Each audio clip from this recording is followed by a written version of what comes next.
السلام علیکم ورحمۃ اللہ وبرکاتہ۔ محترم ناظرین کرام، آج ملت اسلامیہ کو ضرورت ہے اتحاد اور اتفاق کی۔ آج کے حالات جو چل رہے ہیں اسی کے تعلق سے آج میں بات کروں گا۔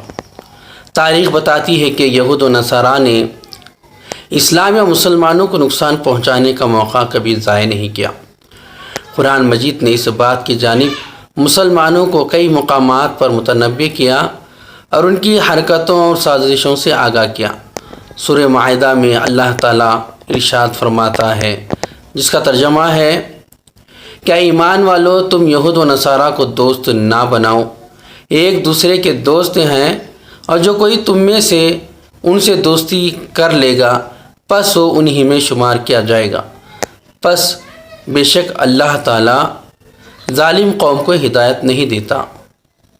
قرآن مجید کا یہ تاکیدی حکم ہمیشہ کے لیے ہے اور قیامت تک کے مسلمانوں کے لیے رہنمائی کا کام دے گا۔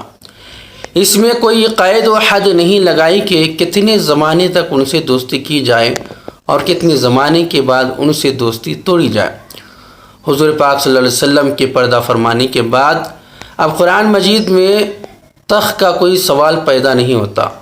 جو لوگ قرآن مجید کی ہدایات اور اس کے ارشادات کے خلاف کوئی عمل اختیار کرتے ہیں، اللہ تعالیٰ نے ایسے ظالموں کی نہ مدد کرتا ہے اور نہ ان کو ہدایت دیتا ہے، کیونکہ دشمن کو خیر خواہ سمجھنا خود بے وقوفی ہے۔ دشمن کے ساتھ کتنا ہی بہتر سلوک کیوں نہ کیا جائے، وہ اپنی دشمنی سے باز نہیں آئے گا۔ یہود و نصارہ مسلمانوں کے حق میں کبھی بھی خیر خواہ نہیں ہو سکتے، کیونکہ اسلامی دشمنی ان کے دلوں کے اندر داخل ہے، جس کی شواہد قرآن مجید و احادیث شریفہ میں موجود ہیں۔ یہ لوگ مسلمانوں کو ہمیشہ دھوکہ دیتے ہیں اور ایسے افراد کی مدد کرتے ہیں جو اسلامی دشمن ہیں اور ہمیشہ اسلام کے خلاف ایک محاذ کھڑا کرنے کی کوشش کرتے ہیں۔ حضور پاک صلی اللہ علیہ وسلم جب ہجرت فرما کر مدینہ منورہ تشریف لائے تو اس وقت مدینہ منورہ اور اس کے اطراف آبادیاں یہودیوں کی بہت ساری تھیں۔ آپ نے اس علاقے کے امن کی خاطر یہودیوں سے معاہدہ کیا کہ اگر کوئی مسلمانوں پر حملہ کرے تو یہودی مسلمانوں کا ساتھ دیں گے، اور اگر کوئی یہودیوں پر حملہ کرے تو مسلمان ان کا ساتھ دیں گے، اور اس خطے کی حفاظت دونوں مشترکہ طور پر انجام دیں گے۔ چنانچہ مسلمانوں نے ہمیشہ وفائی عہد کرتے رہے، کبھی بھی اس معاہدے کی عہد شکنی نہیں کی۔ اس کے برخلاف یہودیوں نے ہمیشہ عہد شکنی کی اور ایذا رسانی پہنچانے میں آگے رہے۔ حضرت عمر رضی اللہ تعالیٰ عنہ نے انہی حالات کی وجہ سے یہودیوں کو اس علاقے سے جلا وطن کر دیا۔ مسلمانوں کو غور کرنا چاہیے کہ حضرت عمر رضی اللہ تعالیٰ عنہ نے یہ فیصلہ کس قدر تجربے سے کیا ہوگا، کیونکہ حضرت عمر رضی اللہ تعالیٰ عنہ نے کبھی بھی تعصب اور ظلم سے کام نہیں لیا۔ عدل، انصاف اور صداقت آپ کا شعار تھا۔ جب آپ کو اس بات کا مکمل یقین ہو گیا کہ لوگ اس علاقے کے لیے ناصور ہیں، ان کی وجہ سے امن بگڑ رہا ہے اور فساد عام ہو رہا ہے، تب کہیں آپ نے ان کی جلا وطنی کا فیصلہ کیا۔ نیز مابعد تاریخوں میں عیسائیوں کے ساتھ صلیبی جنگوں کا ایک بڑا سلسلہ ملتا ہے۔ صلیبی جنگیں اسلام کی فتح و شوکت اور عیسائیوں کی ہزیمت و شکست کی یادگار ہیں۔ اس سلسلے میں صلاح الدین ایوبی کی خدمات ناقابل فراموش ہیں۔ اس جنگ میں بھی صلاح الدین ایوبی کو ان کی مختلف سازشوں سے سابقہ پڑھنا پڑا۔ وہ کئی روپ میں اس مرد مجاہد کو متاثر اور کمزور کرنے کے طریقے اختیار کیے، لیکن اس مرد غازی نے ہمیشہ اللہ تعالیٰ کی ذات پر توکل کیا اور سازش کا مقابلہ کرتے رہے، باطل سے جنگ کرتا رہا۔ چنانچہ اللہ تعالیٰ نے ہر قدم پر اس مرد مجاہد کو فتح و کامرانی عطا فرمائی اور عیسائیوں کا ہمیشہ شرمناک شکست دوچار ہونا پڑا۔ عیسائیوں کو آج تک ان صلیبی جنگوں کا داغ یاد ہے، وہ اس کو کبھی بھلا نہیں سکتے، اس لیے وہ وقفہ کسی نہ کسی بہانے صلیبی جنگوں کا ذکر کرتے ہیں اور اپنے دشمن پر مبنی اقدامات کو اس کا جواب قرار دیتے ہیں۔ چنانچہ امریکہ کے سابق صدر جارج ڈبلیو بش نے عراق پر حملے کے بعد ایک موقع پر اپنے موقف کی وضاحت کرتے ہوئے ان صلیبی جنگوں کا تذکرہ کر دیا۔ اخبارات اور میڈیا میں جب اس پر ہنگامہ کھڑا ہوا تو اس بیان کو زبان کی لغزش قرار دے کر ٹالنے کی کوشش کی گئی۔ فلسطین، افغانستان اور عراق کھلی مثالیں ہیں۔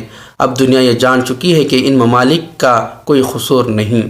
ان ممالک نے کسی پر حملہ نہیں کیا، نہ کسی کی زمین پر قبضہ کیا، اور نہ ہی کسی ملک کے اندرونی معاملات میں مداخلت کی۔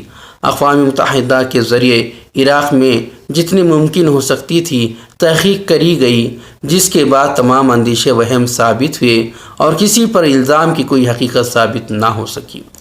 مظلوم فلسطینیوں پر گزشتہ کئی دنوں سے ظلم ستم کے پہاڑ توڑے جا رہے ہیں۔ ظالم غاصبوں نے ہزاروں معصوم گناہوں کی جانیں ضائع کی، انہی ملک میں زبردستی گھس کر انہی کی دولت سے فائدہ اٹھاتے ہوئے انہی پر ظلم کیا، لیکن کوئی پرسان حال نہیں، کوئی پوچھنے والا نہیں۔ آج جب کہ حماس کی جانب سے ظلم تشدد کا بدلہ لینے کی کوشش کی گئی تو ایک ہولناک جنگ چھڑ گئی اور غزہ کے حالات نہایت ابتر ہیں۔ اسرائیل کی بمباری مسلسل جاری ہے اور دنیا خاموش تماشائی بنی ہوئی ہے۔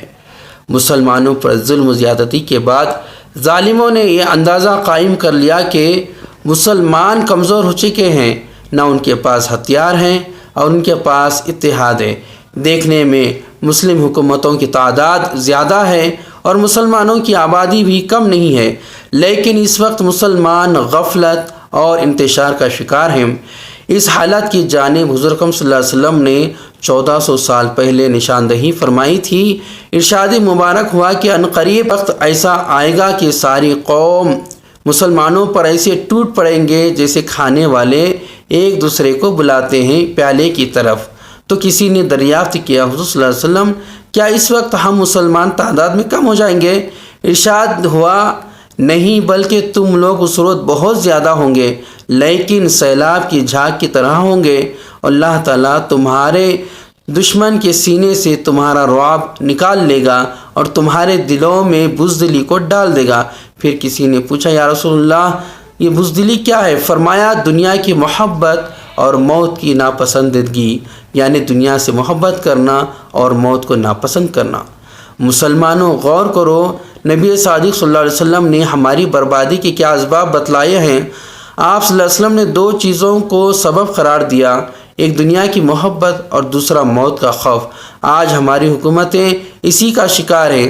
اگر آج بھی مسلمان دونوں چیزوں سے پاک ہو جائیں تو دنیا کی بڑی سے بڑی طاقت بھی مسلمانوں کے جذبہ ایمانی کے مقابلے کا طاقت نہیں رکھتی۔ ہم اپنے آپسی اختلافات کو ختم کر کے جب تک اتحاد کا مظاہرہ نہیں کریں گے، اقوام عالم میں ہمارا کوئی ہم وزن قائم نہیں ہوگا اور نہ دنیا ہم سے مروب رہے گی۔ موجودہ حالات سے پریشان ہونے کے بجائے عزم و حوصلہ، ہمت و استقلال سے کام لینا چاہیے۔ یقیناً اللہ کی طرف رجوع ہوں تو اللہ ان کی ضرور مدد کرے گا۔ شرط یہی ہے کہ ہم اپنے گناہوں سے توبہ کریں، خلوص دل سے اللہ کی طرف رجوع ہوں اور دین پر مضبوطی سے جمے رہیں اور اپنے اندر اتحاد و اخلاص پیدا کریں، دوست دشمن میں تمیز کریں۔ اللہ تعالیٰ کا ارشاد ہے، اے ایمان والو میرے دشمنوں اور اپنے دشمنوں کو دوست نہ بناؤ کہ ان سے دوستی کا اظہار کرنے لگو۔